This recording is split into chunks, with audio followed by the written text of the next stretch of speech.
ভালোই ঝাড়াচ্ছ, এখান তো পুরো মন দিয়ে ঝাড়াচ্ছ। কেন কি এটা তোমার বাপের বাড়ি, এখান তো মন দিয়ে ঝাড়াবে। এটা শ্বশুর বাড়ি হলে বিরক্তি চলে আসতো, অশান্তি চলে আসতো, রাগ চলে আসতো, আরো কত কিছু চলে আসতো, তাই না? কি ব্যাপার, কি আজকে কি রাস্তা ভুলে চলে এসছো নাকি?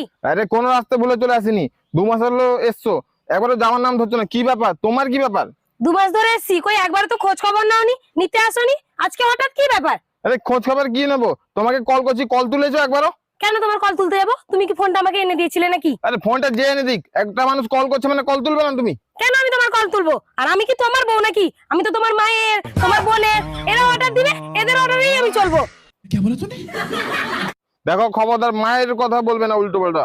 কি বলবো না? তুমি তো তাদেরকে সাপোর্ট করো সবসময়, আমার সঙ্গে যখনই ঝগড়া হয়। আরে তুমি চলো বাড়ি চলো। আমি যাব না, আমি এখানেই থাকবো। আরে বিয়ের পরে মেয়ে বাপের বাড়িতে থাকলে লোকে কি বলবে?